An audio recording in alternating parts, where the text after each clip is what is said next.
Xeyir olsun değerli yoldaşlar, salamlayıram hər birinizi. Bugün mən sizinlə yəni 30 may 2025 tarixində sertifikasiya imtahanında iştirak eləyəcək müəllimlər üçün ARTİ-nin təşkil elədiyi sınaq suallarının izahını bölüşəcəm. Vaxt itirmədən keçək sualların izahına. Deməli, birinci sual proqramın icrası zamanı girişə ardıcıl olaraq 6 və 3 daxil edilərsə, çıxışa verilən nəticəni müəyyən edin. Deməli, ilk olaraq daxil olunan A dəyişənimizdir. Deməli, A dəyişəninin qiyməti olacaq 6 və B dəyişəninin qiyməti olacaq 3. Deməli, yoldaşlar, yadda saxlayırsınız. Əməllər icrası ardıcıllığı necədir Pythonda? Əgər mötərizə varsa, birinci növbədə həmişə mötərizənin içərisi icra olunur. Bundan sonra isə ikinci həmişə qüvvət üstü digər əməllərdən ən üstündür. Yəni qüvvət üstü varsa, daha sonra qüvvət üstünü yerinə yetiririk. Daha sonra isə yazıldığı ardıcıllıqla, yəni soldan sağa vurma və bölmə yerinə yetirilir. Yəni əgər birinci bölmə gəlibsə bölmə, vurma gəlibsə vurma, yazıldığı ardıcıllıqla, yəni riyaziyyatda olduğu kimi. Ən sonda isə toplama və çıxma yerinə yetirilir. İndi görürəm ki, mötərizənin içərisində birinci mənim qarşıma A vurulsun 3 çıxır. A-nın qiyməti 6-dırsa, 6 vur 3 18. Daha sonra belə alıram. 18 böl 3-ün kvadratı. İndi baxın, burada artıq qüvvət üstü üstün olduğu üçün, yəni ardıcıl gedəsi olsa adam çaşır. Deyirsən ki, hə, əvvəl 18-i 3-ə bölüm, sonra onu kvadrata yüksəldərəm. Amma qüvvət əməli burada üstünlük təşkil eləyir. Yəni ilk öncə 3-ün kvadratı hesablanacaq, yəni 9 və 18 9-a bölünəcək. Və yoldaşlar, diqqət eləsəz, burada bölmə işarəsi tək bölmədir. Pythonda tək bölmənin nəticəsi həmişə bizə demişdik float dəyərini verir. Yəni hətta bölmə tam yerinə yetirilsə belə yenə float çıxmalıdır. Yəni görürsüz 18 9-a əslində tam bölünür də. Deyə bilərsiniz ki, burada float niyə versin, 2 versin, amma bu bölmənin nəticəsi həmişə float verir. Yəni 18-i 9-a böləndə əslində 2 qalır, amma burada qalacaq 2.0. Daha sonra 2.0 plus 12 çıxılsın B. 2.0-ın üstə 12 gəlirik, eləyir 14.0. 14.0-dan da B-nin dəyərini, yəni 3-ü çıxırıq, bu da olacaq 11.0. Yəni birinci sualımızın doğru cavabı olacaq A variantı. Gəldi ikinci suala. Deməli, bu sual informasiya cəmiyyətinə aid olan bir sualdır və səhvləmirəmsə, onun birinci sinif dərsliyində qeyd olunub və dərslərdə də biz bunu mütləq keçirik. Elektron hökumət ümumiyyətlə nədir? Elektron hökumətə aid bir sualdır. Elektron hökumət və yaxud da elektron dövlət biz onu adlandırırıq. İnformasiyanın elektron emal, ötürmə və ya yayılma vasitələri əsasında dövlət idarə etməsinin təşkili, hakimiyyətin bütün qollarındakı dövlət orqanlarının xidmətlərinin elektron vasitələrlə vətəndaşların bütün kateqoriyalarına, yəni bütün vətəndaşlara, fəhlələr olsun, pensiyaçılar olsun, dövlət qulluqçuları və s. bütün kateqoriyalarına təqdim olunması, həmin vasitələrlə vətəndaşların dövlət orqanlarının işi haqqında məlumatlandırılması nəzərdə tutulur. Yəni elektron hökumət budur. Və elektron hökumət daxilində münasibətlərin 3 dənə modelini qeyd edirik yoldaşlar. Hansılardır? Birincisi G2C şəklində yazılır. Məndən olsa bunu Azərbaycan dilində yadda saxlayın. Azərbaycan dilindən yəni tərcümədən tutmaq daha rahat olur. Deməli bu G2C yazılışı nədir? G government'dır. To citizen. Government to citizen deməkdir bu. Hökumət və vətəndaşların qarşılıqlı əlaqəsi. Yəni birincisi hökumətin vətəndaşlarla qarşılıqlı əlaqəsi. Government hökumət və yaxud da dövlət, citizen isə vətəndaşlar anlamına gəlir.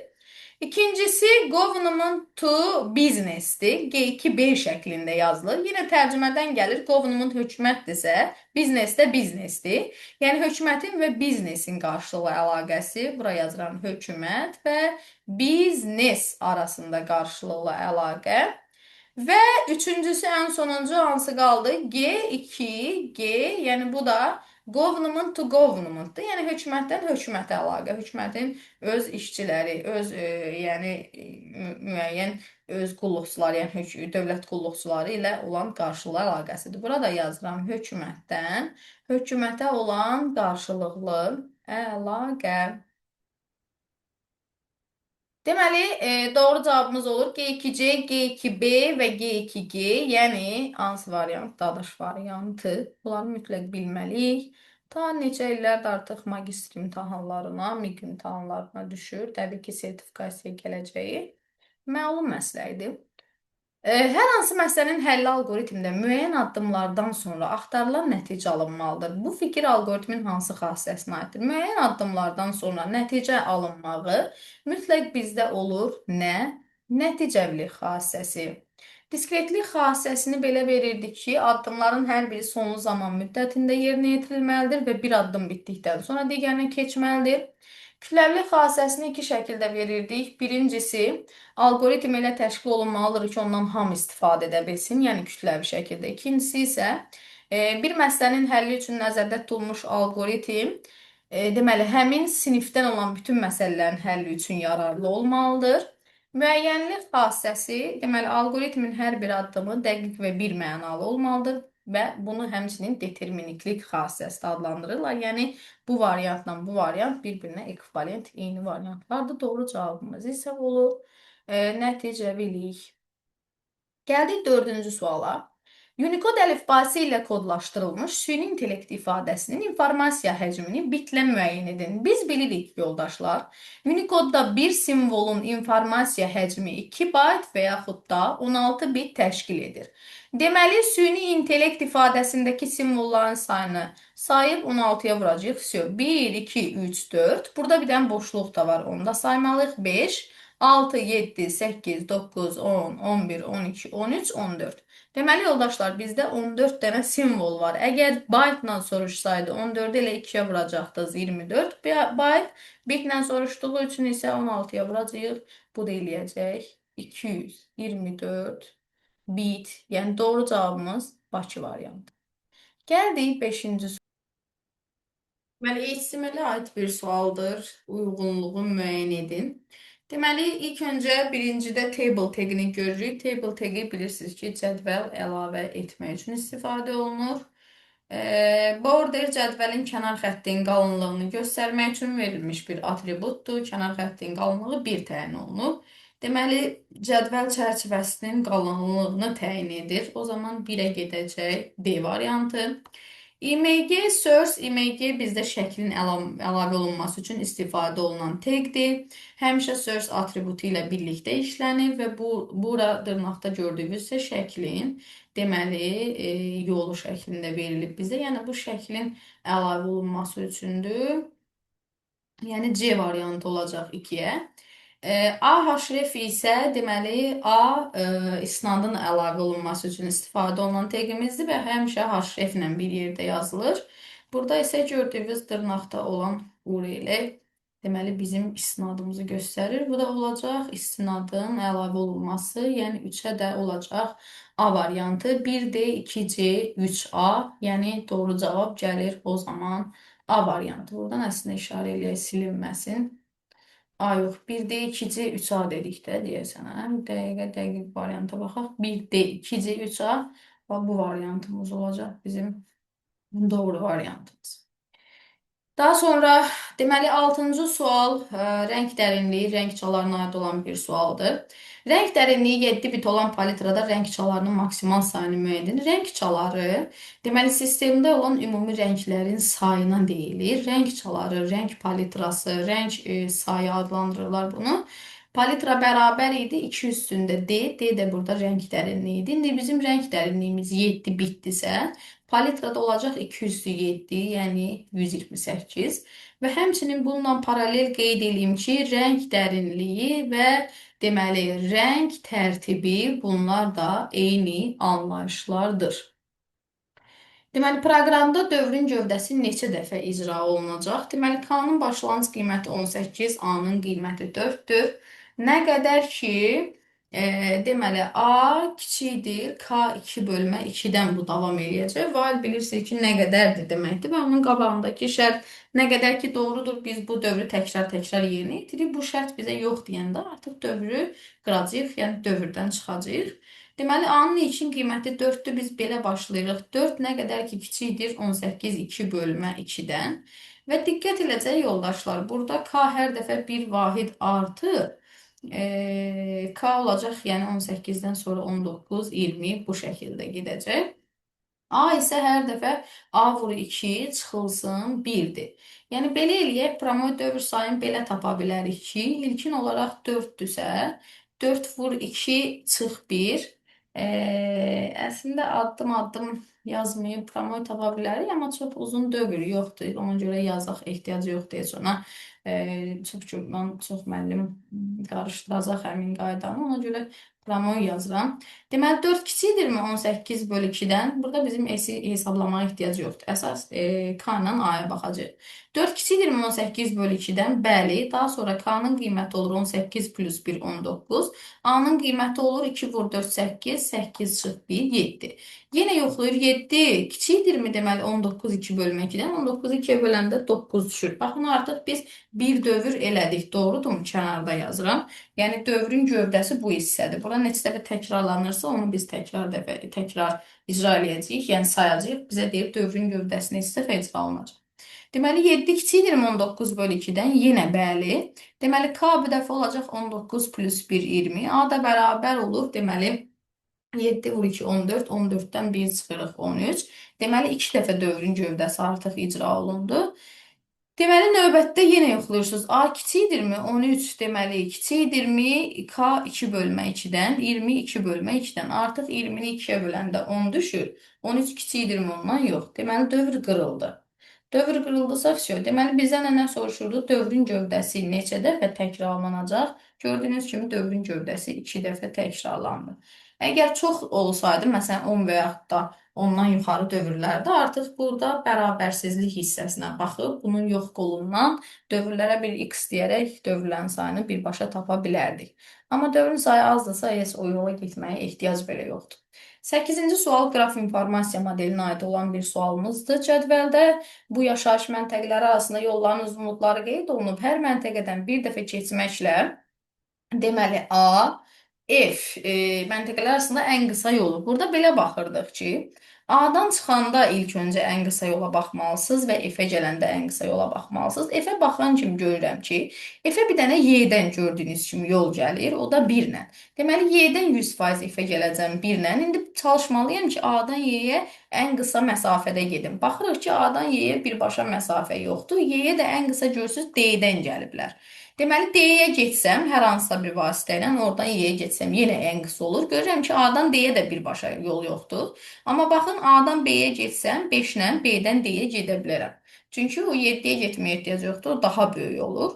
Yəni, C-dən də D-yə onsuz da birbaşa yol yoxdur. Deməli, A-dan B-yə gedəcəm mən 5 ilə, B-dən C-yə gedəcəm 4 ilə, o tərəfə də C-dən D-yə, ondan Y-yə, ondan F-ə 5, 4, 9, 9 ilə 3 isə 12 olacaq. Hər ehtimal baxıram ki, qabaq cavabda 9 və 10 var. Bunu alma ehtimalım varmı? Görürsünüz, bunu alma ehtimalım ümumiyyətlə yoxdur. Çünki burada B-dən Y-yə yolu 8-dir. Yəni Y-dən F-ə gedəsi olsam, təkcə Y-dən F-ə gedəndə uca 9 eləyir. Deməli 9 heç vaxt ola bilməz. 10 da heç vaxt ola bilməz. Yəni lap mən A-dan C-yə də getsəm, yenə 7 C-dən yenə mən Y-yə gedəndə orada 5 gəlir, o da 12 eləyir. Yəni heç vaxt 9 və 10 alına bilməz. Yəni hər ehtimal nəzərinizdə olsun, digər variantlara da baxmaq. Uplogo proqramlaşdırma mühitində düzgün 9-bucaqlı fiqur çəkmək üçün nöqtələrin yerinə uyğun olaraq nə yazılmalıdır? Deməli, biz demişdik ki, bax, təkrarlar hissəsində yazılan bizə neçə bucaqlı olduğunu göstərir. Yəni, mən bura 9 yazıramsa 9 bucaqlı, 4 yazıramsa 4 bucaqlı və sola və sağa dönmə komandamız isə bizim hansı fiquru çəkiləcəyini göstərir. Yəni, mən bura 9 yazmışamsa, artıq sola və yaxud da sağa elə bir dərəcə döndərməliyəm ki, burada 360 tamamlansın. Deməli, mən 9 bucaqlı istəyirəmsə, 360-ı böləcəm 9-a 40. Deməli, hər dəfə mən 40 dərəcə sola döndərməliyəm ki, 9 dəfə 40 dəfə sola dönə-dönə getsin və burada bir 9 bucaqlı alınsın. Yəni, əsas bunu yadda saxlayırsınız. Təkrarların qabağında olan sizə hansı fiqur çəkiləcəyini göstərir, yəni neçə bucaqlı. Sola və yaxud da sağa dönmə bucağı isə onun bir daxili bucağı. Deməli, doğru cavabımız olacaq 940, yəni D, C variantı. Proqramın nəticəsini müəyyən edin. Deməli, bizə bir A siyahısı verilib, gördüyünüz kimi bir boş B siyahısı verilib. For in range sıfırdan Lena'ya 2 addımdan deməkdir bu. Yəni, i'nin qiyməti 0, i'nin qiyməti 2, i'nin qiyməti 4. Baxın, L'nin uzunluğu onsuz da 1, 2, 3, 4, 5-dir. Yəni, sonuncu götürülmür, artıq burada dayanır. Yəni, belə alırsınız da 0-dan 5-ə 2 addımdan 0 bizim startımızdır. Yəni prinsipimiz belə idi. Start, stop, step prinsipi. Yəni 0 bizim startımızı göstərir, neçədən başlamaq lazımdır. 5 bizim stopumuzu və 2 addımımızı. Yəni 0-dan başla, 2 addımdan 5-ə qədər və 5-i heç vaxt götürmürük range zamanı. İnin 0, 2 və 4 qiymətlərində deyək ki, B siyahısına əlavə elə. Insert bilirsiniz ki, indeksə görə əlavə eləyir. Yəni B siyahısına əlavə ilə i-ci indeksə A-nın 2 mislini deyir. A-nın yəni i-ci yerdə duran elementinin 2 mislini. Yəni belə deyək də 0-cı indeksə əlavə eləyəcək 0-cı yerdə duran elementin 2 mislini. Yəni 12-nin 2 mislini bu olacaq 24. Belə alırıq da biz B nöqtə insert baxın 0 24. Bu da deməkdir ki, B siyahısında 0-cı yerə 24 əlavə elə. Sonra i'nin 2 qiymətində alırsınız. B nöqtə insert 2. İndi 0, 1, ikinci yerdə duran elementimiz neçədir? 5. 5-in 2 misli 10. Deyir ki, ikinci indeksə onu əlavə elə. Deməli 0, 1, ikinci indeksə 1, ikinci indeks. Onsuz da bizdə birinci indeks olmadığı üçün elə 10 gəlib birinci indeksə düşəcək. Birinci indeks gördüyünüz kimi yoxdur. Daha sonra deməli i'nin 4 qiymətində də deyir ki, 4-cü indeksə də əlavə elə 4-cü yerdə duran elementin 2 mislini. O da olacaq 44-ün 2 misli 88. Yəni bizim B siyahımız baxın olur bu şəkildə 24, 10, 88. Və artıq dövr bitdi. Dövr bitdikdən sonra çıxırıq. B-ni deyir sort elə. Sort deməli bizdə kiçikdən böyüyə düzür siyahının elementlərini. Yəni 10, 24, 88 şəklində olacaq və bu şəkildə də çapdan çıxacaq. Yəni doğru cavabımız bu variantdır. 11-ci sualda alqoritm blok sxemin qurulmasına oxşar bir sualdır. 1-in kvadratı plus 2-in kvadratı plus 3-ün kvadratı plus 30-un kvadratı cəminin hesablanması üçün verilmiş blok sxemdə sual işarəsinin yerinə nə yazılmalıdır? Deməli, yoldaşlar, heç blok sxemə baxmamış mən bilməliyəm ki, burada mənim 2 dənə dəyişənə ehtiyacım var. Onlardan biri cəmin hesablanması üçün olan dəyişəndir. Biri də ki, yəni belə bir dəyişən yaratmalıyam ki, bu məsələn 1 olsun, sonra 2 olsun, onları da kvadrata yüksəldir. İndi burada görürəm ki, həqiqətən də baxın 2 dənə dəyişən yaradıb. S bərabər 0, n bərabərdir 0. Adətən cəmin yaradılıb, cəmin hesablanması dəyişəni S kimi verilir. Çünki ingiliscədə bu sum mənasına gəlir, o da cəm deməkdir. Deməli, digər dəyişənim isə n-dir. N 0-dan başlayıb, mənə 0-dan başlamaq lazım deyil. Mənə lazımdır 1-dən başlasın. Yəni, daha doğrusu cəmlənəndə 1-dən cəmlənsin. Deməli, mən ilk öncə burada n-i bir vahid artıracağam. N bərabərdir. N plus 1 yazacağam. Yəni, olacaq 1, sonra 2, sonra 3 və 30-a kimi gedir də həqiqətən də. Baxın, 30 kiçikdirmi 30-dan? Və həmçinin bir şey də qeyd eləmişdik ki, əgər burada kiçikdir işarəsi varsa, yəni kiçik bərabər deyilsə, əvvəl artırıb sonra cəmləməliyik. Yəni əvvəl n-i artırırıq, daha sonra da s bərabərdir s plus, yəni 1-in kvadratı, 2-in kvadratı o da olacaq n-in kvadratı. N-in kvadratı da n vurulsun, n şəklində yazmamız kifayət edir. Deməli, birinci sual işarəsinin yerinə yazacağıq n bərabərdir n plus 1, ikincinin yerinə isə s plus n vurulsun n. Burada bir dənə çaşdıracağımız məqam nə olardı yoldaşlar? Bunların yerinin fərqli qoyulması. Yəni mən birinci s bərabərdir s plus n-in kvadratını qoysam nə baş verərdi? Onda 30 daxil olmayacaqdı yoldaşlar. Niyə?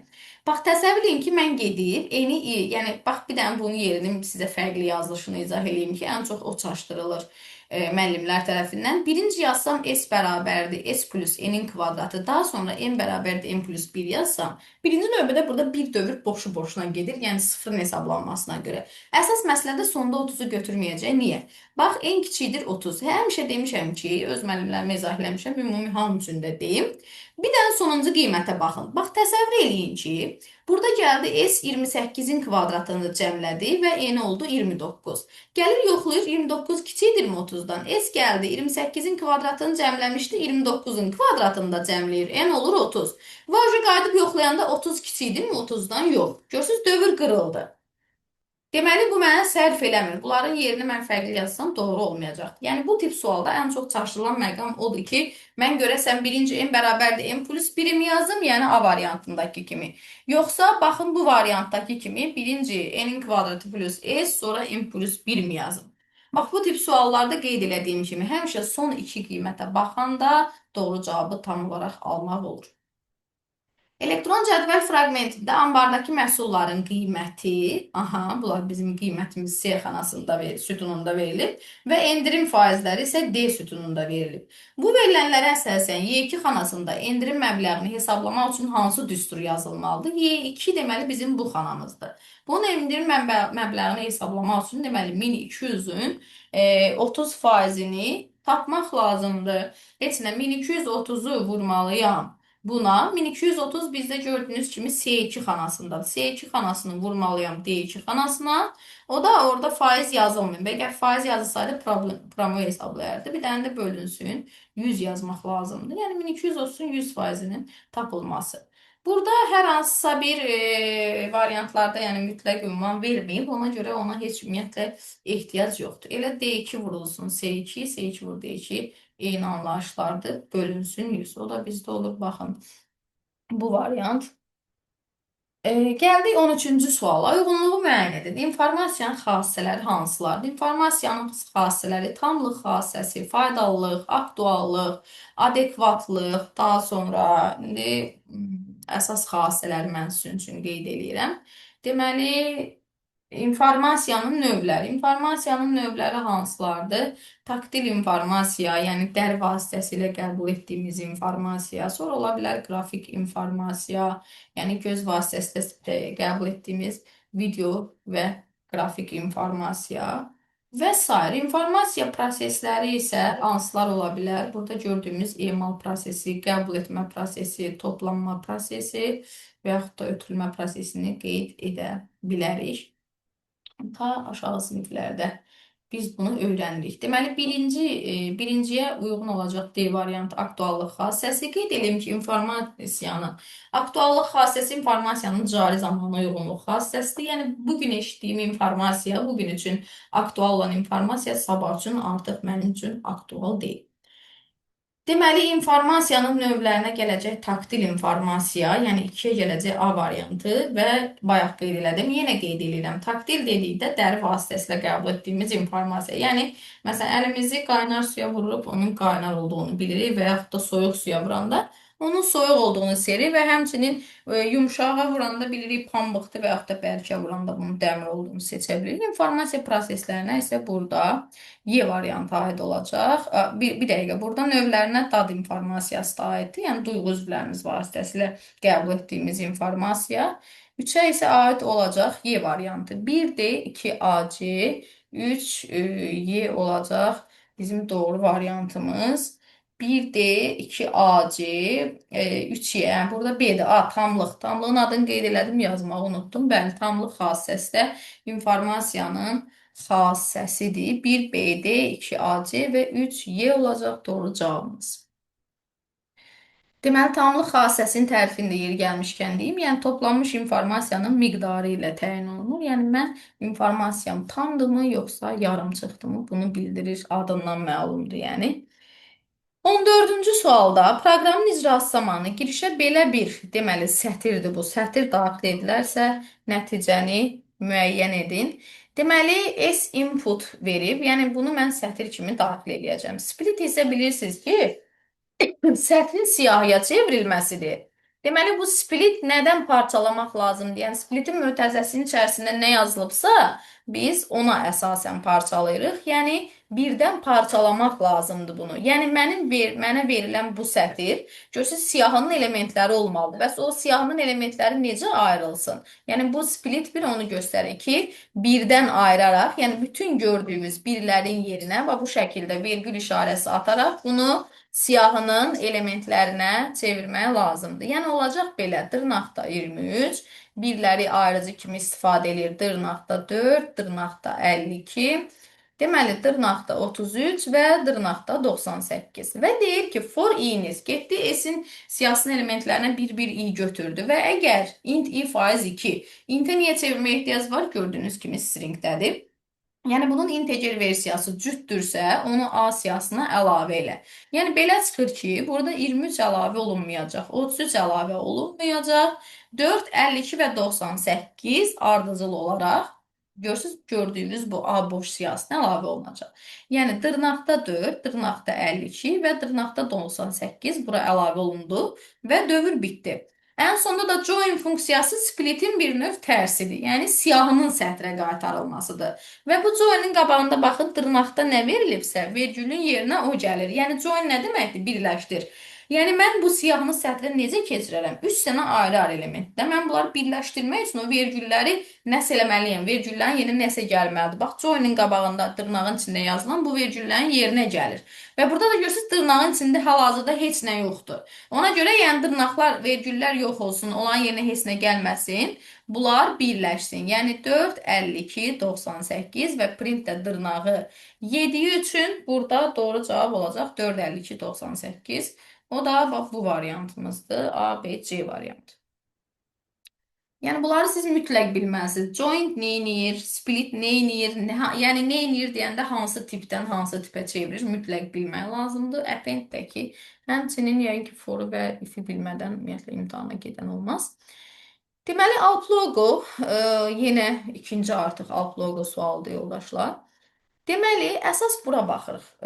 Bura baxırıq. Deməli, burada yazılıb təkrarla 4 dəfə. Bax, yuxarıdakı sualda da qeyd elədim ki, burada yazılan təkrarların sayı bizə neçə bucaqlı çəkiləcəyini göstərir. Deməli, həmçinin buradakı ilə bir yerdə 360-a tamamlanarsa, görürsünüz, təkrarla 4 dəfə sağa 90-dırsa, həqiqətən deməli bu bir kvadrat çəkəcək. 90 dərəcəli nədir? 4 dəfə olan kvadrat.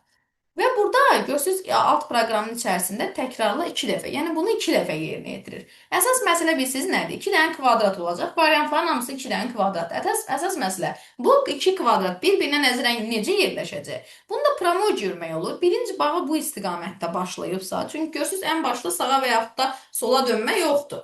Ən başda bu vəziyyətdə başlayıbsa, indi qırmızı ilə bunun üzərində göstərəcəm, oxun işarəsi itməsin. Deməli, birinci kvadratımız çəkilib qutardıqdan sonra bağanın ilkin vəziyyəti, yəni ağzı yenə bu istiqamətdə olacaq. Və burada fikir versiniz, hər dəfə bu təkrarla 4 yerinə yetiriləndən sonra ən sonda bir dənə sağı 45 dərəcə yerinə yetirilir. Yəni bu 4 kvadrat çəkilib bitdikdən sonra bağanın ilkin vəziyyəti ağzı, yəni bu istiqamətdədirsə, baxın mavi oxla çəkdiyim istiqamətdə. Bu 45 dərəcə dönəndə kvadratın bir daxili bucağı 90 dərəcədirsə, bunun yarısı qədər, yəni belə dönəcək və ikinci kvadratımı artıq buradan çəkəcək. Hardasa o da belə bir kvadrat olacaq. Yəni bunu baxan kimi görmək olur. Yəni heç bir addım çəkməyə ehtiyac belə yoxdur. Yəni doğru cavabımız olacaq Bakı variantı. Yəni alt logo kodlarının əksəriyyəti oxunur. Bu neçə idi? Bizim 15-ci sualımız. Gəldik 16-cı suala. A təpəsindən G təpəsinə qədər gedən, daha doğrusu müxtəlif yolların sayını tapın. Bu şəkli biraz böyüdəcəm ki, üzərində yazdığım rəqəmlər sizə aydın görünsün. Deməli, şəklimiz belədir, yoldaşlar. Biz demişik ki, hamısı tək istiqamətli, yəni qövs olarsa. Qaydamız belə idi ki, hətta YouTube-da buna aid xüsusi bir video izahım var. Onun linkini də bu videonun altına yerləşdirəcəm. Nə vaxt istəsəz keçib baxa bilərsiniz. Sırf onun qaydasını izah eləmişəm. Çünki 2021-də və dəfələrlə MİQ qəbulunda istifadə olunub. Deməli, girişləri topla, çıxışa yaz qaydası. Deməli, bizdə bir dəqiqə hardan hara istəyirdi? A təpəsindən C təpəsinə. A təpəsindən C təpəsinə gedirəmsə, ilk öncə başladım A-nı. A-nın çıxışlarına 1, burada bir çıxış gedir. Burada 1, burada 1 yazıram. Daha sonra gəlirəm B-yə. B-dən də görürsünüz bir dənə giriş var. B-nin də çıxışına 1 yazıram. Gəldim C-yə. Gördüyünüz kimi C-yə də bir giriş var. C-nin də həm bu girişinə bir, çıxışına 1 yazıram. Həm bu çıxışına, həm bu çıxışına. Gəldim D-yə. D-yə də bir giriş var. Burada bir yazdım. Gəldim Y-yə. Artıq görürsüz Y-yə 2 dənə giriş var. Bunları cəm eləyirik 2. Y-nin çıxışına yazacağım 2. Bir dənə qaldı burada F. F-ə də görürsüz 2 dənə gəlir til. Və onu da cəm eləyirik 2. Bunu da çıxışına yazacağım 2. Gəldim artıq C təpəsinə çatdım. C təpəsinə 3 dənə giriş var. İkisi 2 ilə girir, biri 1 ilə. Deməli bunların cəmi də eləyəcək 5. Deməli doğru cavabımız bizim olacaq 5. Yəni C variantı. Gəldik 17. 512 vur 512 pikseldən ibarət təsvir informasiya həcmi bu qədər isə rəng çalarını müəyyən edin. Deməli, konkret olaraq düsturu tətbiq eləyərək yaza bilərsiniz. Həcm bərabərsə piksellərin sayı vur rəng dərinliyi. Məndən də rəng çalarını istəyirsə, yəni palitra bərabərdir 2 üstü D-yə. Deməli, ilk öncə bu düsturdan dərinliyi tapacağım, sonra onu 2-nin qüvvətinə qaldıracağım. Всё. Heç düsturdan düstur çıxartmayın, promoyu yerinə yazın. Həcmi yerinə yazıram 256 kilobayt. AB-nin yerinə yazıram 2 üstü 9 vur 2 üstü 9 vur D. Deməli, D buradan bərabər olacaq 256, yəni 2 üstü 8 vur 2 üstü 18. Sadəcə böl 2 üstü 18. Biz demişik ki, həm əlifba məsələlərində, qrafik və video səs məsələlərində həmişə nəticə bitlə alınır. Dərinlik bitlə hesablandığı üçün. Yəni bunu böləndə bu kilobaytı bitə çevirmək lazımdır. Yəni 256 kilobaytı bitə çevirəndə 213-ə vurmaq lazımdır. 2 üstü 21 ilə 2 üstü 18 ixtisar getdi, qaldı 2 üstü 3, yəni 8. İndi tələsib 8-i götürmürsünüz, çünki mənim tapdığım 8 hələ rəng dərinliyidir. Rəng dərinliyi də 8 isə bu düstura əsasən rəng palitrası və yaxud da rəng çalarda olacaq 2 üstü 8, yəni 256, yəni doğru cavabımız olacaq bu variant. Gəldik deməli 18-ci suala. Buradan yazıram deyim, amma yadımdan çıxır. Proqramın icrasını müəyyən edin. Yenə bizə bir A sətri verilib, informatika və B 11-ə bərabərdir. Gəlin A sətrini buradan yazaq, çünki çox güman indeksləməyə ehtiyac olacaq. Çünki görürəm aşağıda nəsə kəsirdən söhbət gedir. Deməli, bunu bəri başda indeksləyək. 0, 1, 2, 3, 4. Bura kimi kifayətdir. İfə girməyəcəyimi bilmirəm. Ona görə hamısını bir dənə indeksləyək. Deməli, B verilib. Deyək ki, əgər Lena böyüksə B-dən informatika sözündə 11 simvol var. Yəni, if Lena bizə 11 verir. 11 böyükdürmü 11-dən? Yox. If şərti ödənməzsə avtomatik else düşürük. Print A cüt nöqtə 2. A cüt nöqtə 2 o deməkdir ki, baxın, mən bunu dəfələrlə izah eləmişəm və birdən bilməyən olar deyə yenidən izah eləyirəm. Burada yoldaşlar, bizim kəsiklərdə situasiyamız yenə bayaq yuxarıda forun içində qeyd elədiyim kimidir. Deməli, kəsrik çıxararkən start, stop, step prinsipindən istifadə olunur. İndi nə bilim ki, mən bu iki startdır, yoxsa stepdir, yoxsa stopdur. Bu iki yoldaşlar bizim stopumuzdur. Çünki əgər stop olub ortada olmasaydı, baxın, belə yazılardı. Cüt nöqtə 2. Belə olsaydı, bilərdim görürsünüz, birinci cüt nöqtədən əvvəlki də yoxdur, start da yoxdur, stop da yoxdur, deməli bu stepdir. Amma burada vəziyyət elədir ki, ortadakı yoxdur. Çünki addım verilməyə bilər. Deməli, baxıram ki, burada start yoxdur. Qaydamız var idi ki, start olmayanda həmişə müsbətə doğru gedirəmsə, sıfırdan başlayacağım. Deməli, stopumuz 2-dir və step, yəni addım da yoxdur. Addım olmayanda da addımı həmişə müsbət indeksdən istəyirəmsə, müsbət 1, mənfi indeksdən işləyirəmsə, mənfi 1 götürəcəm. Deməli, bu nə demək olur? Sıfırdan başla 2-yə qədər və stopun özü heç vaxt götürülmədiyi üçün. Deməli, A sətrində 0-cı və 1-ci indeksləri götürürük. A sətrinin 0-cı və 1-ci indeksləri in olur. Amma sətir kimi, yəni dırnaqda in. İndi burada böyük I ilə verilib, in. Və bunu 3-ə vurmaq lazımdır. Sətrin integerə vurulması, onun həmin integer dəyəri dəfə təkrarlanması deməkdir. Yəni, in vur 3, 3 dənə in olacaq artıcı şəkildə. Və yenə print dırnağı yediyi üçün cavab dırnaqsız olacaq. Yəni, doğru cavabımız olur A variantı. Gəldik 19-cu suala. Verilmiş HTML, yenə HTML ait səhv eləmirəmsə ikinci sualdır. Koda əsasən web səhifə fraqmenti haqqında doğru fikirləri müəyyən edin. Baxıram və gəlin elə promoy variantlarla işləyək. Yaradılan cədvəldə 6 xana var. Biz bilirik ki, yoldaşlar, xana sayı sətir və sütunun hasilidir. Deməli, mən burada sətir sayını tapsam, həmçinin sütun sayını tapsam, bunları bir-birinə vuraraq xana sayını tapacağam. Sətri yaradan teqimiz yoldaşlar TR teqidir. Yəni hardan yadda saxlayaq desək, əzbərləmirik. Sətr nədir ingiliscə? Row. Deməli bu table row-un baş hərfləridir. Deməli birinci tiyerimiz burada açıldı, burada bağlandı. Bu bir sətr. İkinci tiyerimiz burada açıldı, burada bağlandı. Bu ikinci sətr. Üçüncü tiyerimiz isə burada açıldı. Yox, bir dəqiqə. Burada açıldı, burada bağlandı. Dördüncü isə burada açıldı, burada bağlandı. Deməli, 4 dənə sətrimiz var. Sütun yaradan teqləri isə yoldaşlar. Sütun nə deməkdir? Yəni biz orada sətr başlıqlarını müəyyən eləyirdik. Sətr başlığı, yəni sütun başlığı üzr istəyirəm. Yəni sütunun başında biz yazırıq ad, soyad, yaş, hansı ki onu aksesli atribut adlandırır. Sütun başlıqlarını yaratmaq üçün table header, yəni TH teqindən istifadə olunur və həmçinin əlavə olaraq da xananın özünü yaratmaq üçün də TD teqindən istifadə olunur.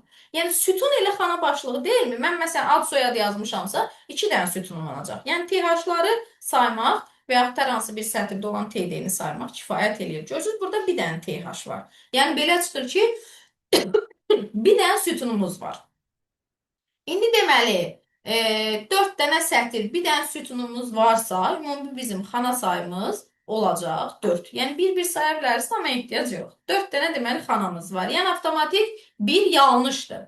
Həmçinin burada əlavə bir ek məlumat deyirlər. Məlumat verim sizə ki, TH teki vasitəsilə biz hansı ki o ad, soyadı yazırıq, ha, yəni cədvəl, sütun başlıqları. Həmin TH teginin daxilində verdiyimiz mətnlər, ad, soyad və s. avtomatik olaraq susmaya görə digərlərindən fərqlənsin deyə qalın, yəni bold şəklində və mərkəzə düzləndirilərək yazılır.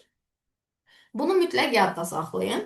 Yaradılan cədvəlin 3-cü sətrində bir xana var. Yəni o TD-yə baxır sonda, görürsünüz ki, hamısında bir xana var. Burada da bir TD var, burada da bir TD, burada da bir TD. Yəni 2 bizim üçün hal-hazırda doğrudur. Yaradılan cədvəlin bir sütunu var. Bəli, dedik ki, bir dənə sütunumuz var.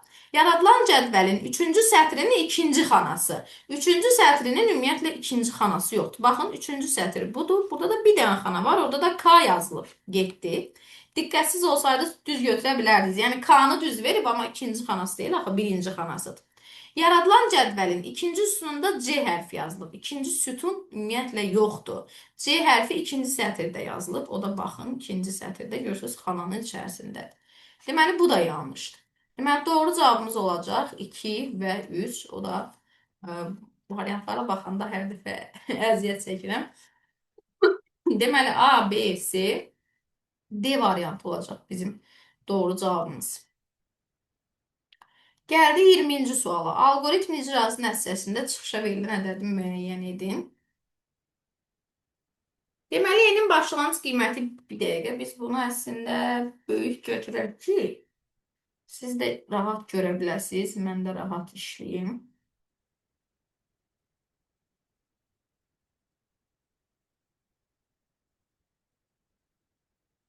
Deməli, başlanğıcda n dəyişəninin qiyməti 5, d dəyişəninin qiyməti 1-dir. Nə qədərdirsə, n böyük, nə qədər ki, n böyükdür d-dən. Deməli, birinci 5 böyükdürmü 1-dən? Bəli, getdin hər qoluna. N bərabər oldu 4, d bərabər oldu 2. Gəldin, yenə qayıtdın dövrə. 4 böyükdürmü 2-dən? Yenə hər qoluna gəldin. N oldu 4 çıxılsın 1, 3, d oldu 3. Qalxıb yoxlayanda ki, 3 böyükdürmü 3-dən? Yox. O zaman yox qoluna gedirik. Və deyir n bərabərdir n plus 2. N'in sonuncu qiyməti 3 idi. 3 plus 2, 5. D də yenə bir vahid artır. Yəni 3 minus 1, 2. Gəldi ən sonda da. Deməli, K bərabərdir n plus D. Yəni 5 plus 2, 7. Deməli, 7 qiyməti ilə biz çıxışa gedəcəyik. Bir dəqiqə. Nəysə diqqətsiz elədim deyəsən. Deməli 5 böyükdürmü 1-dən? Bəli. N bərabər oldu 4. D bərabər oldu 2. Aha, burada problem yoxdur. Sonra 4 böyükdürmü 2-dən? Bəli. N 4 idi, oldu 3. D 2 idi, oldu 3. 3 böyükdürmü 3-dən? Yox qoluna getdik. N bərabərdir M plus 2. Yəni 3 idi, 3 plus 2, 5. D bərabərdir D minus 1. D'miz 3 idi. 3 minus 1, 2. Və ən sonunda bunlar cəmlənir. Bir dəqiqə, 7 dəqiq yoxdur variantda. Deməli, bunu 5 aldıq. Bunu 2 aldıq. 5 üstə gəl 2, 7. Bir dənə baxım yenidən. Aha, variant buradaymış. Oy, oy. Çox üzr istəyirəm. Variant düşüb aşağı. Elə bilirəm bütün variantlar oradadır. Heç nə. Doğru cavabımız olacaq Y variantı. Sadə bir algoritmdir. 21-ci sualda deməli A dəyişəninin qiyməti integer tipində 56. Deyir ki, C bərabər olsun dırnaqda 123, yəni string tipində 123 plus A-nın stringə çevrilmiş versiyası, yəni dırnaqda 56. İki dənə string toplananda bilirsiniz ki, bunlar bir-birinə yapışır. Deməli, bax, C dəyişənimiz olacaq bu şəkildə. Daha sonra bunu ikiyə vur. Deməli, stringin integerə vurulması zamanı həmin dəfə təkrarlanır. Yəni mən bunu əgər 2-yə vururamsa, bu 2 dəfə təkrarlanır. Yəni 123 56, 123 56. Onu da floata çevirin demək, yanına bir dənə 0 atmaqdır. Doğru cavabımız olacaq. 123 56, 123 56 0 A variantı olacaq. Gəldi 22-ci suala. D2 xanasındakı verilmiş bu düsturu Y2 xanasına köçürək. Deməli, belə eləyirdik ki, əgər biz D2 xanasından Y2 xanasına köçürmə eləyirəmsə, gördüyünüz kimi sətr dəyişməyib. Sütunlar isə belə deyilmi? A, B, C, D, Y. D-dən Y-yə gedəndə isə bir sütun artırmışam.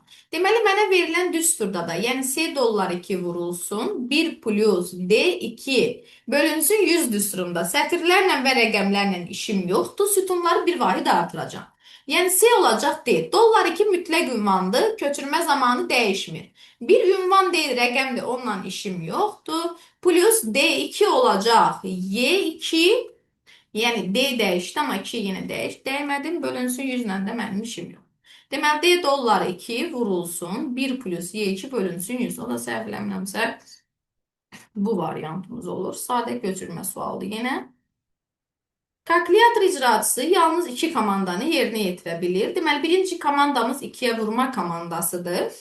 İkinci komandamız isə 1 əlavə etmə komandasıdır. Girişə verilən ədəd sıfırdırsa əgər, onun üzərində komandalar bu şəkildə icra edilərsə, alınan nəticəni müəyyən edin.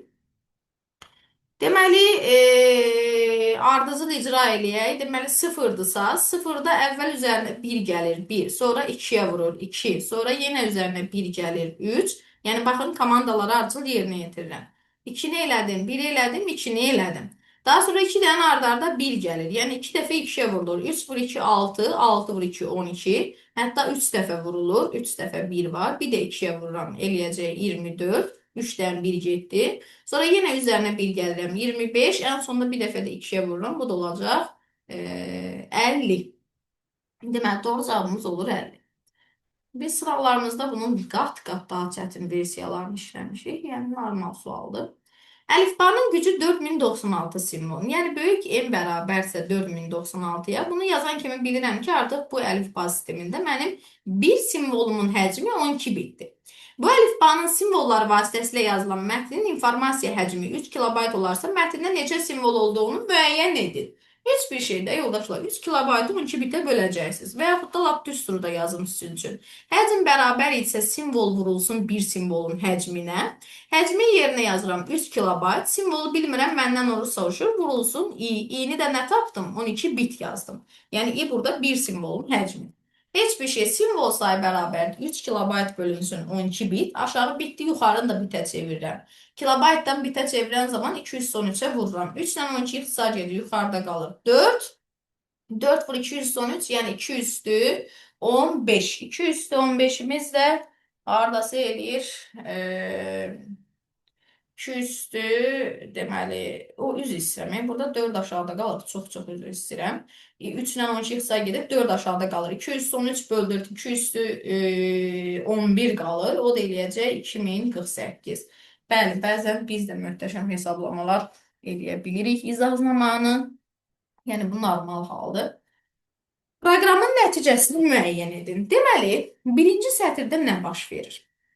List neyini? List bilirik ki, sətrin siyahıya çevrilməsidir və bir-bir elementləri parçalayacaq. Yəni, birinci sətirdə vəziyyət belə olur. Baxın, dırnaqda 1, dırnaqda 3, dırnaqda 5, dırnaqda 7, dırnaqda 9. Bu da tək rəqəmlərdir.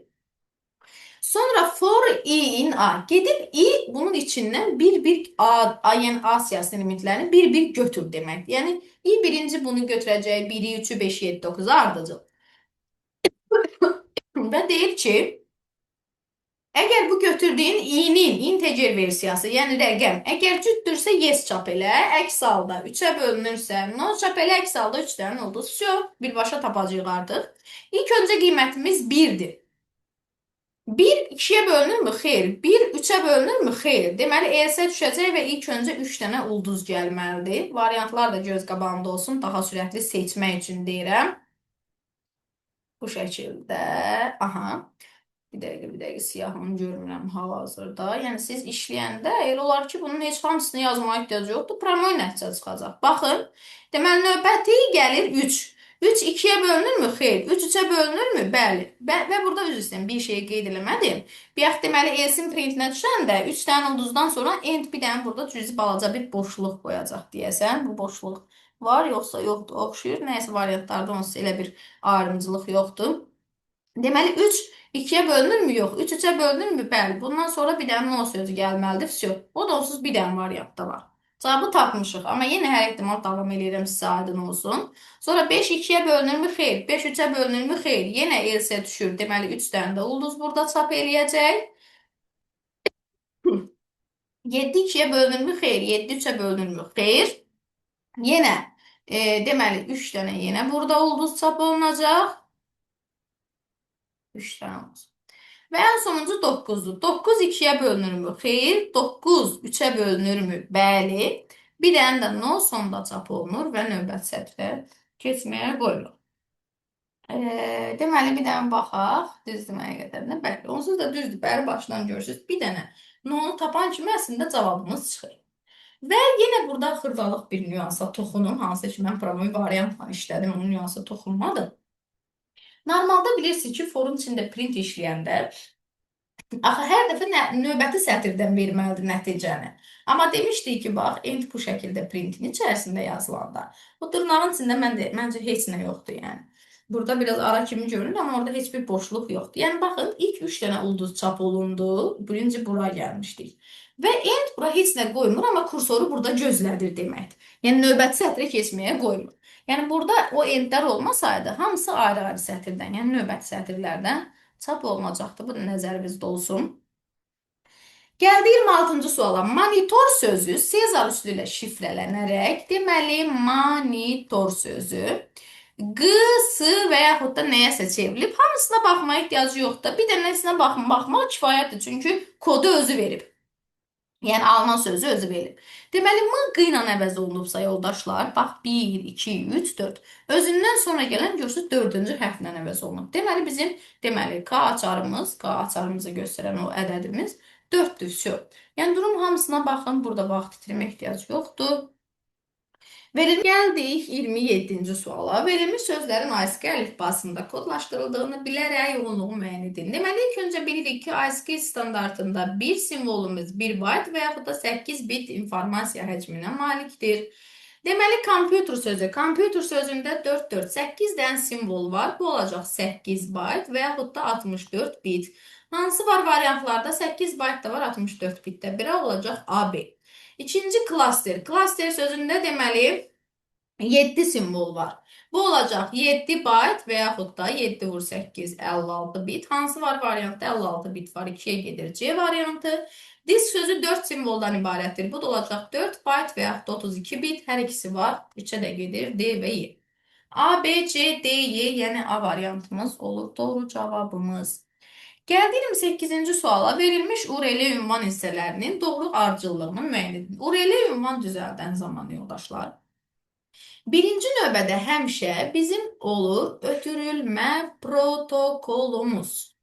Daha sonra cüt.2/. Baxın, burada bizim ötürülmə protokolumuz HTTP və yaxud da HTTPS ola bilər və yaxud da FTP, yəni digər protokollar da ola bilər. Burada HTTPS cüt.2/. Yəni birinci 2 gələcək, daha sonra 4 gələcək və sizin avtomatik variantınız hal-hazırda hazırdır. Amma sonra kimi izah edirəm ki, bunun başqa versiyası çıxar qarşınıza. Daha sonra orada da sayt və yaxud da server ünvanını biz qoyuruq. Yəni www.example.com. Burada www ola da bilər, olmaya da bilər. Heç bir problem yoxdur. Daha sonra slash, ən axırda da resurs gəlir. Resurs dediyimiz, yəni qovluq və yaxud da fayl ola bilər. Burada baxaq hansı var? Görürsüz fayl var, foto.jpg. Daha sonra sonda da bir dənə yazırsınız foto.jpg. Bax, doğru şəkil bu şəkildədir. Amma görürsüz, ilk ikisini yazan kimi, yəni vaxt itirməməyə görə deyirəm imtahanda həmişə variantlarla işləyin. Sizin doğru cavabınız gəlir. Yəni hamısını eləməyə qətiyyən və qətiyyən ehtiyac yoxdur. 29-cu sualda bir def alt proqram sualıdır. Mən yəni öz müdavimlərimə işlədən zaman, indi özləri də bilirlər, əgər bu videonu kənardan kimsə izləyirsə, ona da belə bir məsləhət verim ki, yəni def suallarının, alt proqram suallarının yoldaşlar 90%-ni siz oxumağı bacarmalısınız. Çünki imtahana adətən oxunası suallar düşür ki, siz yəni onu vaxt itirməyəsiniz, amma oxumağı bacarasınız. Baxaq görə burada nə baş verir? Deməli, bizə belə bir sətr gördüyünüz kimi girişə daxil edilib. Bu zaman nəticəni müəyyən edin. Bax, sətrin daxil olunması buradadır. Ona görə buradan başlayacağım. Deməli, S-ə bu sətri verdim. For in range 0-dan len-ə, yəni len-ə start verilməyib, start verilməyəndə digər sualda da qeyd elədim. 0-dan başlayırsınız. Yəni 0 leniz i indeksinə görə bu sətrin elementlərinə hər birinə bir-bir müraciət eləyəcək demək. Və nə deyir? Əgər deyir ki, S-in i-nci yerdə duran indeksi in 0, 1, 2, 4, 5, 6, 7, 8, 9, yəni bunun içindədirsə, o da nə deməkdir? Yəni rəqəmdirsə. Yəni S-in deyir i-nci yerdə duran indeksi, yəni bunlardan bir götürəcək. Əgər rəqəmdirsə, Y-ın üstə gəl, onun integer versiyasının kvadratının string versiyası. Yəni belə çıxır ki, rəqəmləri kvadrata yüksəldib toplayacaq. Əks halda isə deyir ki, y bərabərdir, y plus letter s-i. Bax, mənim hələ alt proqramım buradan müraciət olunur. Deməli, rəqəm olmayanda, yəni elsə hansı gedəcək? Hərflər gedəcək. Hərflərin də deyir letter s-i. Yuxarıda qalxaq görək letter s-i nə edir? Letter z olarsa onun lower versiyasını qaytarır. Deməli, oxunur artıq ki, daxil olunmuş sətirdə rəqəmlərin kvadratları toplanacaq. Hərflərin isə, yerdə qalanların isə kiçik versiyası, lower hamısını kiçik eləmək deməkdir. Deməli, AS kiçik olacaq, 7-in yerinə gələcək 49, sonra DF kiçik 8-in yerinə 64, 9-un yerinə 81, X, 1-in yerinə 1, 1-in kvadratı 1, kiçik D, 1-in kvadratı 1, 3-ün kvadratı 9. Belə bir doğru cavabımız olmalıdır. Bir dəqiqə, A yoxsa Y? Doğru cavabımız Y variantıdır. A-da əslində qəşəng bir məqamat oxunub orada. İstəyib ki, siz çaşdırasınız. Burada 121 və 169 verib. İndi əvvəllərə baxmadım, əsas buna baxdım. Yəni orada 11-in kvadratı deyil də. Yəni burada biz sətr müraciət edirik, indeks müraciət edirik axı. 1-ə və 1-ə ayrı-ayrı baxır. Orada da 1-ə və 3-ə, yəni onun 11 və 13 kimi görməyəcək. Yəni qısacası daxil edilmiş sətirdə rəqəm simvollarının kvadratını, hərf simvollarının isə kiçik versiyasını toplayaraq geri qaytarır. 30-cu sual disjunksiya məntiq əməlinin doğruluq cədvəlini müəyyən edin. Disjunksiya bilirsiniz ki, məntiqi toplama və yadır və biz onu belə də işarə eləyirdik və yaxud da or eyni anlayışlardır. Toplamada deməli hamısında 1 verir, yalnız 0 0-da 0 verir. Ardıcıllıq eynidirsə birinci 0 qalan hamısı 1 olacaq. O da baxın bu variantıdır. 0 topla 0 0, bu da 1, bu da 1, bu da 1. Digər variantları da çıxarmaq olar. Məsələn, A variantındakı konjunksiyada hamısı 0, bir dənə 1, 1, 1 verib. Məsələn, C variantı konkret bir ifadə deyil, qarışıq verib. Məsələn, D variantı implikasiyadır. Görürsünüz, hamısında 1 verib, bir dənə 1, 0-da 0 verib. Y variantı da ekvivalensiyadır. 0, 0-da və 1, 1-də 1 verib, qalanlarında 0 verib. Yəni, qəbulda hansısa biri düşsə yaza bilərsiniz.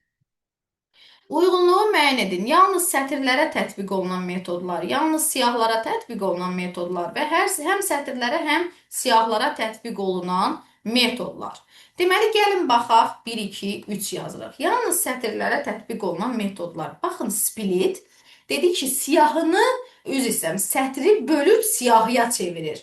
Və bunun tərsi də dedik join-dır. Onu da bura yazıram, hər ehtimal ağlınızda olsun. Deməli, təkrar edirəm, split bölmək deməkdir. Bölmək nəyi bölürük? Sətri bölürük ki, ona elementlərə çevirək. Deməli, bu sətrə tətbiq olunan metoddur. Yəni, A gedir 1-ə. Count funksiyası elementlərin sayılmağıdır. Bunu həm sətirlərdə, həm siyahılarda istifadə edə bilərik. Yəni hər ikisinə aid olur. Insert əlavə etməkdir. Insert indeksə görə elementin əlavə olunması. Yuxarıdakı sualda biz ondan artıq istifadə elədik. Yəni sətirdə belə bir şey yoxdur ki, sən hansısa indeksə gedib hansı elementi əlavə eləyərsən. Bu yalnız siyahıdadır. Yəni C gedir bizdə 2-yə. Reverse tərsinə çevrilmədir yoldaşlar. Reverse yəni elementlərin tərsinə çevrilməsidir və siyahı elementlərinin tərsinə çevrilməsidir. Sətirdə biz elementləri birbaşa tərsinə çevirə bilmirik, amma onun üçün cüt nöqtə mənfi bir yazılışından istifadə edə bilərik. Yəni bu da yalnız siyahıya tətbiq olunur. Yəni bu da 2-yə gedəcək. Qaldı bir dənə capitalize. Capitalize deməli birinci hərfin verilmiş sətirdə deyərək başlayıram, çünki yalnız sətrə tətbiq olunur. Birinci hərfin böyük yazılması. Yəni siyahıda sən nəyin birinci hərfin böyük yazacaqsan? Tutaq siyahıda 100 dənə element var. Bunu artıq tətbiq eləmək olmaz. Yəni məntiqəndə tutmaq olar. 1A-yı 2C-də 3B variantı olacaq doğru cavabımız.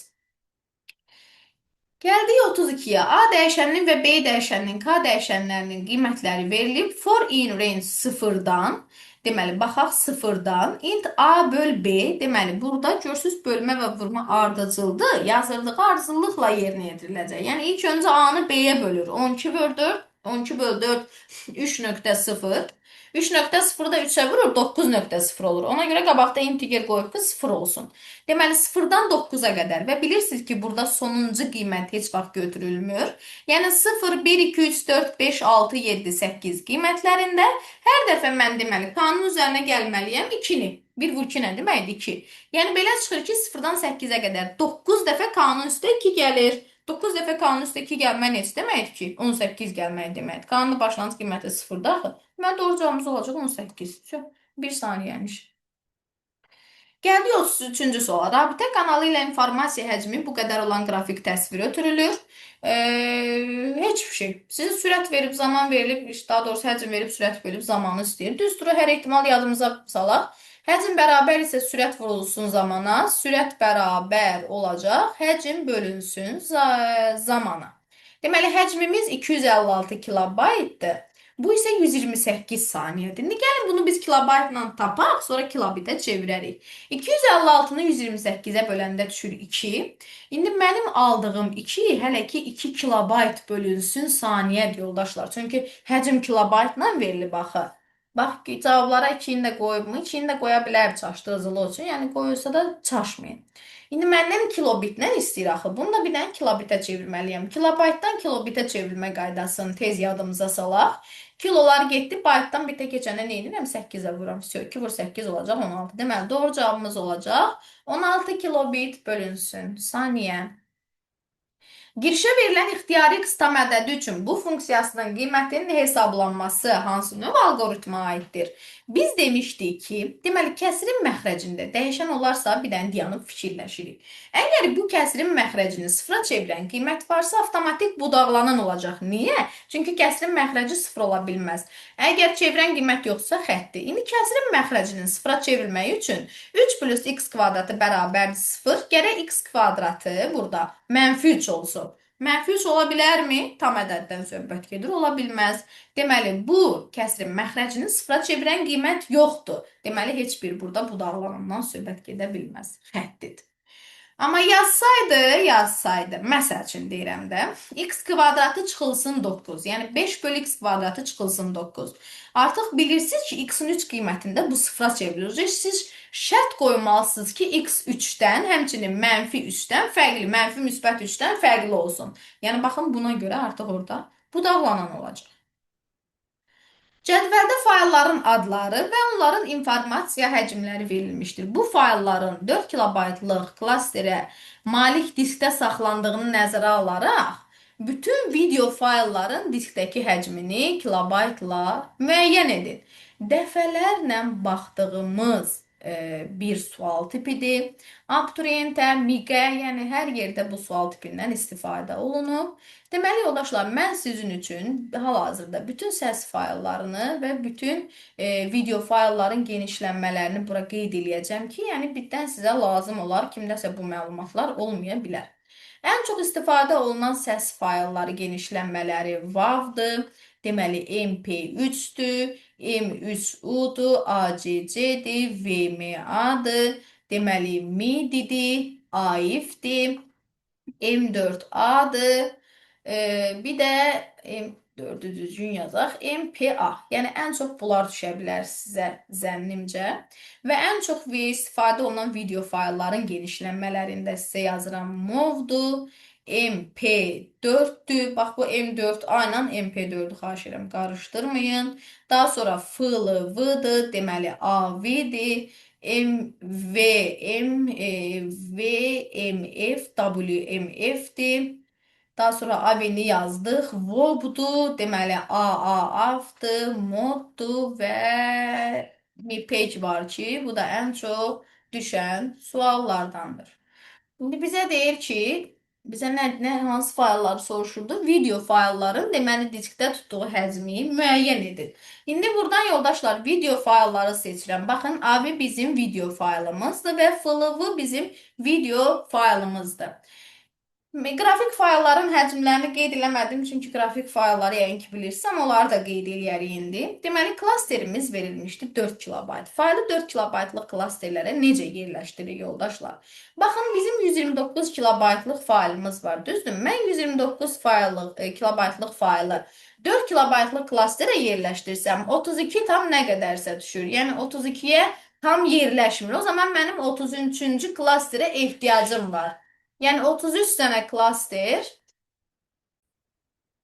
Deməli, bizə lazımdır 33 dənə klaster və bilirsiniz ki, klasterə informasiya yazılan kimi avtomatik dolu sayılır.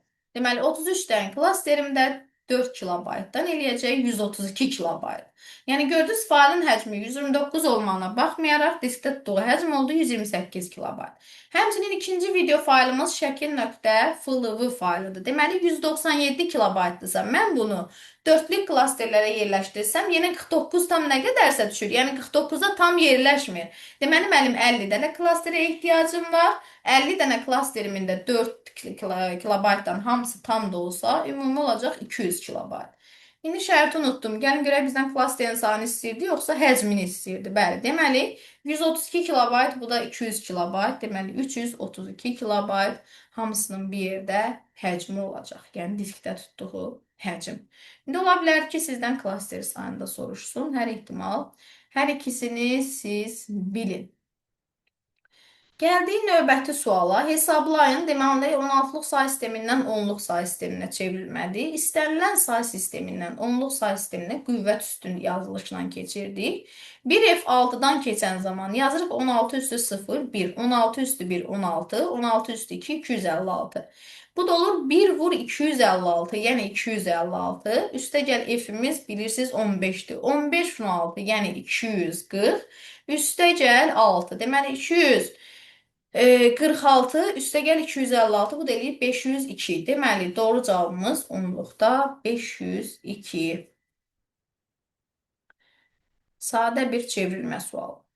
Verilmiş mətn fraqmentinə tətbiq olunan formatlama əməliyyatlarını müəyyən edin. Formatlama nə idi? Sadəcə xarici görünüşün dəyişdirilməsi.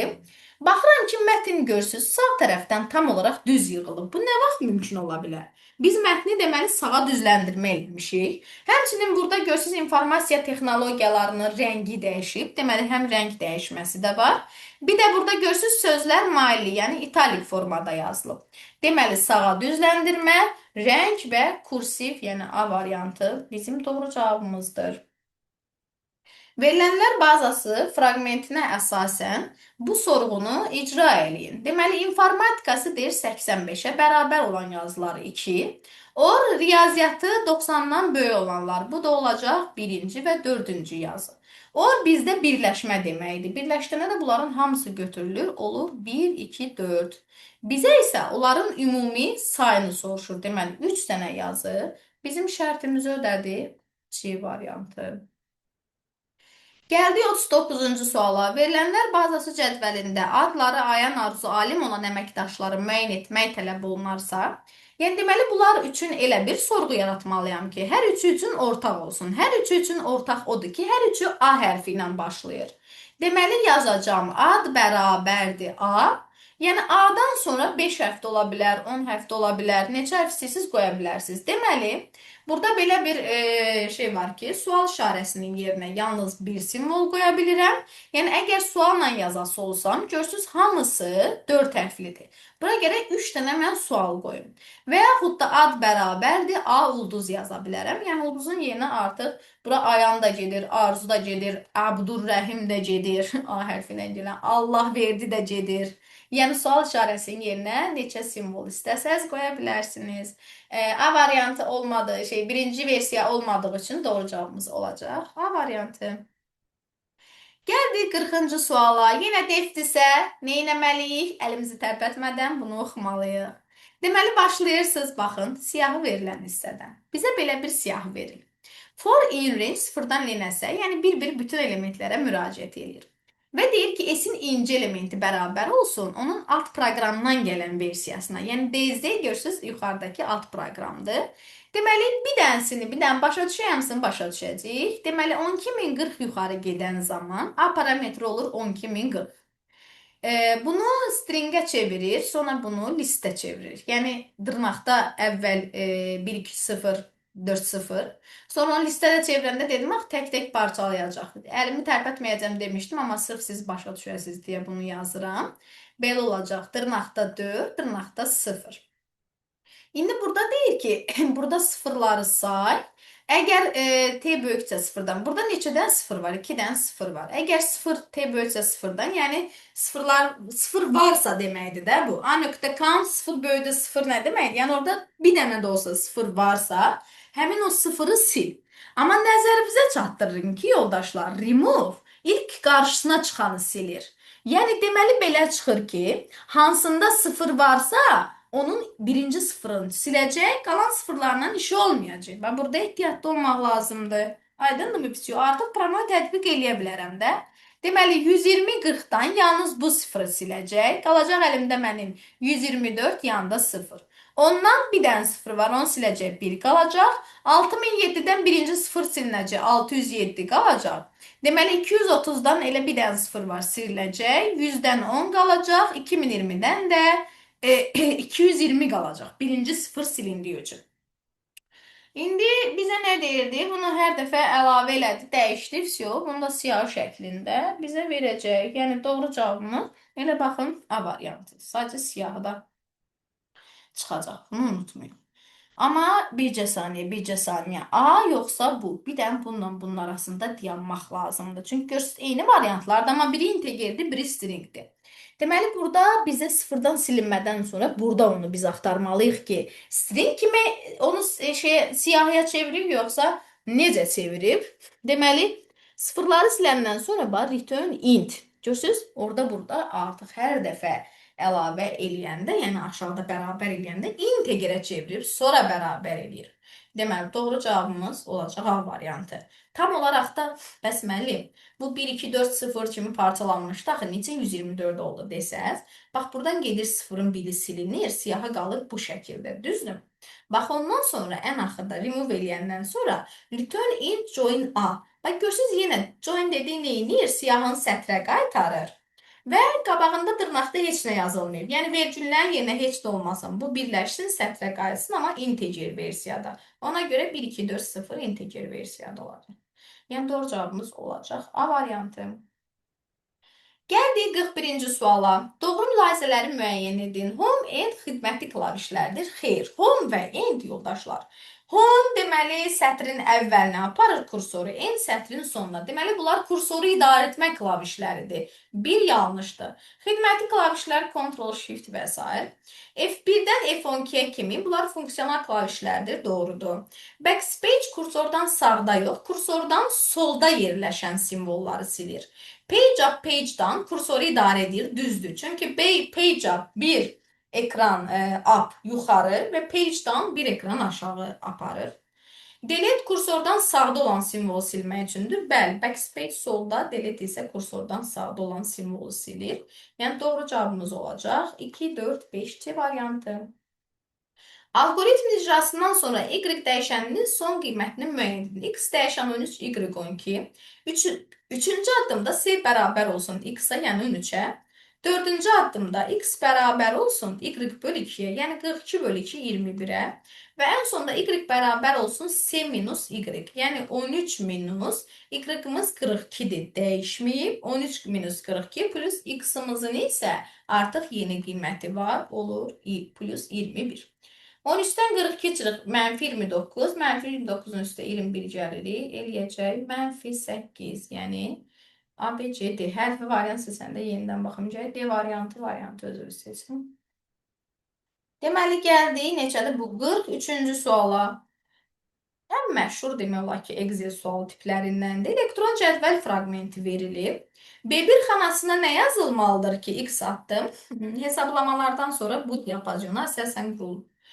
Deməli, bu əgər A2-S2 diapazonuna əsasən qurulubsa, deməli bizdə bu A2-nin qiymətidir. Bu B2-nin, bu da S2-nin. Çünki demişəm işte saat x istiqaməti, əqrəbi istiqamətində qurulur. Deməli, qiymətləri hesablayıb və onlaşdıracağam. Faizlərə vəsyo. A2 bərabərdir S1 minus A1-ə, yəni 6 minus 3, 3. B2 bərabərdir B1 minus A1, yəni x minus 3, B1-ə x demişəm axı. Bölünsün 2, S2 də bərabərdir A1 plus, yəni 3 plus B2, B2 budur da x minus 3 bölünsün 2, çıxılsın 1. İndi yoldaşlar, bax, burada mən verilənlərə əsasən belə görürəm ki, A2, B2, S2 isə A2 və S2 ikisi də 43%-dir. Yəni belə çıxır ki, bu A2 və S2 bir-birinə bərabər olmalıdır. Buradan 3-dən 1-i çıxaq, elə 2 yazaq, plus 2 şəklində yazaq. Deməli, x minus 3 bölünsün 2, plus 2 bərabər olmalıdır 3-ə. Yəni, bunlar bir-birinə bərabər olmalıdır. X minus 3 bölünsün 2 bərabərsə 3 çıxılsın 2 1-ə. X minus 3 bərabərdir 2-yə. X bərabərdir 5-ə. Deməli, necədir bilmirəm. Doğru cavabımız olur 5. Deməli, bu variant A, B, C, D. Deməli, bu tiplərdə həmişə saat əqrəbi istiqamətinə diqqət edilməlidir sürətli tapmağımız üçün. Hesablamaq lazımdır. Cavabı kilobaytla istəyir. Hamısını deməli kilobayta çevirməliyəm. İlk öncə 4 megabaytı kilobayta çevirmək üçün olur 4096 kilobayt. Amma 25 bayt hələ ki burada dursun. Onu çevirmək olur. Üstə gəl 512 kilobayt, burada da 35 bayt hələ ki dursun. Bunları biz toplayanda 4096 ilə 512, yəni belə deyək də kilobaytları toplayırıq. Amma baytlara hələ ki lap dəyməyək. Burada eləyir 4608. Baytları toplayaq, yəqin ki o 480-dən nəsə olacaq. 25-ən neçədir orada? 25-ən 35-imiz bizə verir 60. Yəni 4608 kilobayt 60 bayt alıram. Burada çıxılsın bir də 400 neçədir o? 480 bit var. 480 bit elə 60 bayt. Bu 60 baytla bu gedir, elə qalır 4608 kilobayt. Yəni Bakı variantı. İnformasiyanın xassələrini müəyyən edin. Biraz qabaq bunların hamısının mən adını çəkdim. Aktuallıq xassəsi informasiyanın cari zamana uyğunluq xassəsidir. Obyektivlik xassəsi bir şəxsin fikrindən asılı olmayan informasiyanın xassəsidir. Yəni 1-3. Bir də var burada başqa bir xassəmiz varmı burada? Deməli, etibarlı xassəsi var da. Deməli, hansı mənbədən alınmasına görə biz onun etibarlı olub-olmadığını müəyyən edirik. Kütləvilik və müəyyənlik xassəsi isə yoldaşlar, alqoritmin xassəsidir. Bu qeyd edeyim ki, keçən il MİQ imtahanında da istifadə olunmuşdu. Bu şəkildə düz informasiyanın xassələri ilə alqoritmin xassələrini qarışdırıb bizdən soruşurdu hansı informasiyanın xassəsidir.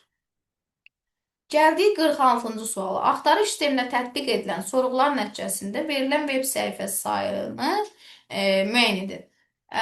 Bundan da keçən il, yəni daha çətin versiyası deyərdim, MİQ qəbuluna düşmüşdü. Deməli, biz belə deyirdik. Yəni, mən bunu əslində sizə daha aydın izah edeyim. İndi öz müdavimlərimə izah eləmişəm. Yəni, göz yumula yazacaqlar.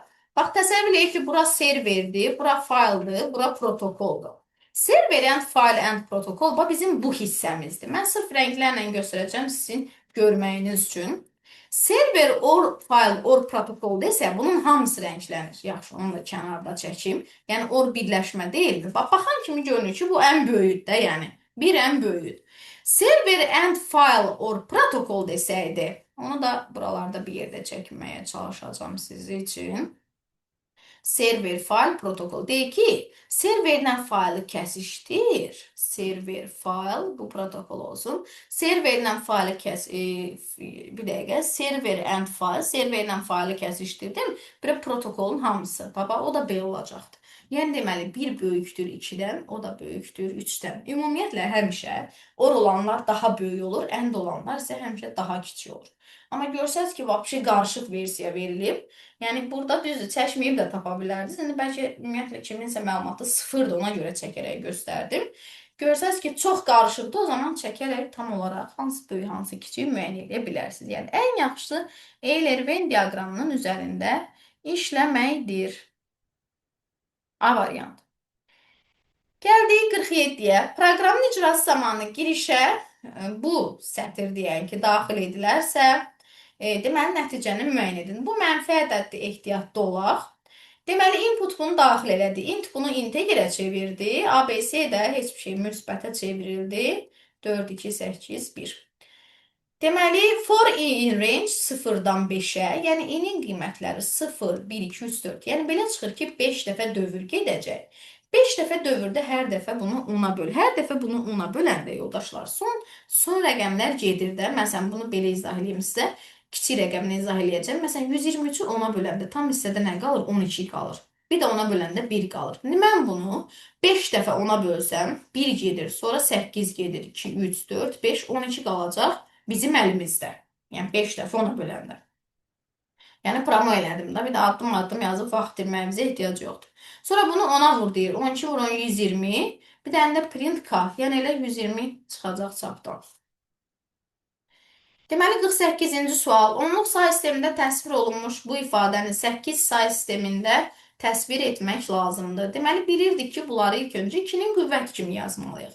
16 olur 2 üstü 4 üstü 10 plus 32 2 üstü 5 üstü 8 plus 14 ilə işim yoxdur. Bu olacaq 2 üstü 40 plus 2 üstü bu da 40 eləyir. Plus 14'ü dəymirəm, axırda çevirərəm. Bunu 8-liyə çevirəndə 2 üstü 3 üstü nəsə kimi yazmalıyam. Bunu da necə tapırdıq? 40'ı 3'ə bölürdük. Neçə qalır? 13'dan nə qədərsə. 13'ü bura yazıram. Əvvəldə 1 qalıq qalır. Onu da yazırdım 2'nin üstünə. Yəni 40'a tamamlanır mı? Baxın 3 13'ə vurulur 39. Bir də burada 40. Deməli, o birisi də 2 üstü 40 olduğu üçün o da eyni şeydir. 2 vur 2 üstü 3 üstü 13. Yəni bu nə deməkdir? 2 vurulsun 8 üstü 13 plus 2 vurulsun 8 üstü 13. Yəni 2 yanında 13'dən 0, üstə gəl 2 yanında 13'dən 0. Sıfırların hamısını yazmaya ehtiyac yoxdur. Onu da üstə 14 gəlməliyəm. 14 də 8-liyə çevirəndə. 14-də 8-in bir dəfə 1 vur 8, 8, 14'dən 8 çıxıram 6. Burada da qalır 16. Deməli, burada bir dənə 4 olacaq. Burada bir dənə 1, burada bir dənə 6. Qalan hamısı 0 olur. Deməli, 8-lik say sistemində təsvir etdikdə alınan ədədin rəqəmlərinin cəmini soruşur bizdən. Deməli, 4 üstəgəl 1, üstəgəl 6-nı, amma harada istəyir? 8-lik say sistemində 4 ilə 5, bir dəqiqə, alınan ədədin rəqəmlərin cəmini, əslində cəm deyir də, 8-likdə cəmliyin demir. Məncə, bir dəqiqə, 4 üstəgəl 1, 5, 5 üstəgəl 6, 11. Bir dəqiqə, 8-lik say sistemində təsvir etdikdə alınan ədədin rəqəmləri cəmini hesablayın. Bir dəqiqə, 11 yoxsa 11-i 8-liyə çevirəndə bir dəfə 13 olacaq. Bir dənə görək, bəlkə variantlarda heç biri yoxdur. Əslində, variantlara baxanda görünür ki, 8-likdə istəyir. Ona görə variantlara həmişə baxmaq lazımdır. Deməli, 8-likdə istəyir, 10-luqda yox. Ona görə doğru cavabımız olacaq B variantı. Hansı funksiya metod icra olunduqdan sonra qiymət qaytarmır? Qiymət qaytarmaq nədir yoldaşlar? Məsəl üçün, mən upper eləyirəm. Tutaq ki, bir informatika sətri vermişəm. Mən informatika sətrini upper eləyən kimi, bunu artıq hamısını böyüdür və mənə geri qaytarır. Yəni, belə deyək də, sətirlərlə işləyənlərdə əslində dəyişməz. Yəni, bütün metodlar qiymət qaytarır. Yəni, orijinal dəyişmir, təzə nəticə bizə qiymət olaraq çıxır. Bax, istər upper olsun, lower olsun, title olsun, capitalized, stripdir, L stripdir, R stripdir, replacedir, find'dir, index'idir, splitdir, join'dir, count və s. Yəni, bunlar hamısı qiymət qaytarır. Çünki string dəyişmir. Bax, sizin üçün gəlin bir siyahı da bura təşkil eləyək.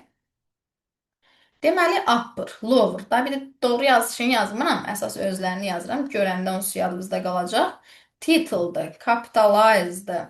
Deməli, stripin versiyaları, strip, strip, strip, replace'dir.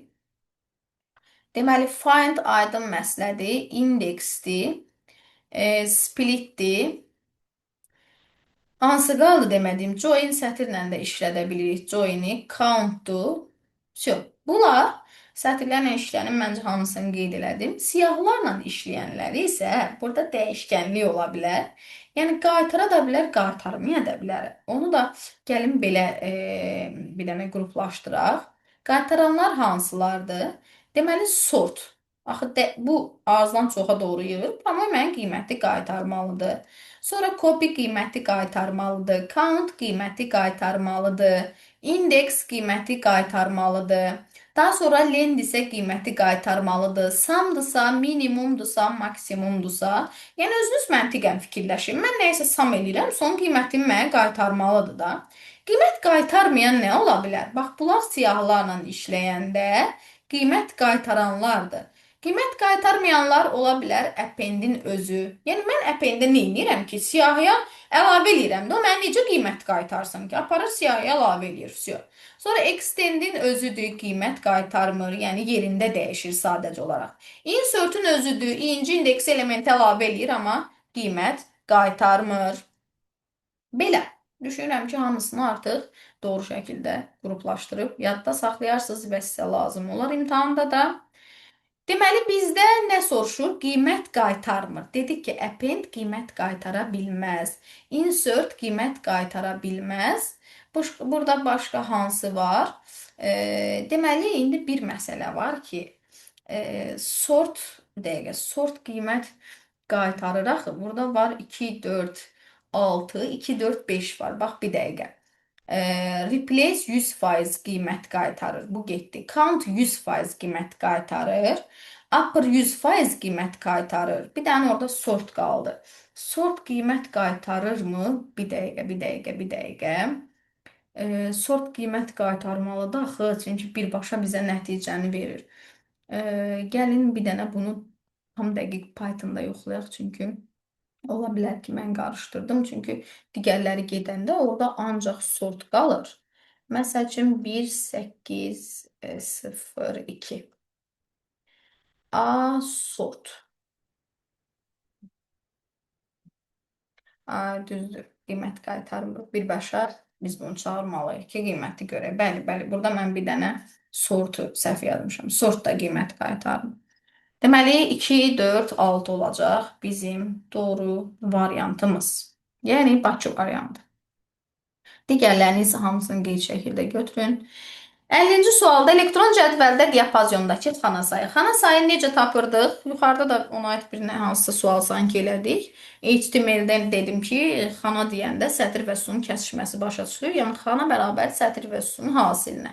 Yəni, mən verilmiş diapazonların hər birində sətri və sütunun sayını taparaq xana sayını tapa bilərəm. Verilmiş diapazonda sütun sayı necə tapılır? Sütun nə deməkdir, yoldaşlar? Excel-də sütunlar ingilis əlifbasının böyük hərfləri ilə işarə olunur. G2 isə, G8 isə burada bir dənə G sütunu var. Deməli, sütun sayımız 1-dir. Belə yazaq, sütun sayımız 1. Sətir isə rəqəmlərlə işarə olunur. 2-dən 8-ə kimi. Yəni 8 çıxı 2, 6 üstə gəl 1, 7 dənə də sətrimiz var. Deməli, 1 vur 7, 7 dənə xanamız var. 1-ə gedir A variantı. İkinci diapazon B3, D5 diapazonunda. Deməli, A, B, C, D. 3 dənə sütunumuz var. Yəni, hərfləri sayırsınız, bu sizə sütunu verir. 5 çıx 3, 2, 2 üstə gəl 1, 3. 3 dənə də sətrimiz var. 3 vur 3, 9 dənə xanamız var. Bura gedir C variantı. Deməli, A, 1, C, 8 diapazonunda A, B, C yenə 3 dənə sütunumuz var. 8 dənə də sətrimiz var. Yəni, sətri tapanda da dedim də, sonraki rəqəmdən əvvəlkini çıxıb üstə 1 gəlirsiniz. Burada da deməli 24 dənə xananız var. Burada gedəcək Y variantı. Doğru cavabımız 1A, 2C, 3Y, yəni A variantı olur. Bu qədər. Kurikulum suallarına da baxmalısınız mütləq. Və qeyd edirəm ki, buradan birə-bir eyni suallar da gələ bilər. Ona görə maksimum diqqətli işləyirsiniz. Əlavə hər hansısa bir sualınız olsa, şərh bölməsində qeyd eləyin və son olaraq videona like etməyi və əgər kanala abunə deyilsinizsə, kanala abunə olmağı unutmayın. Sağ olun hər biriniz, təşəkkürlər izlədiyiniz üçün.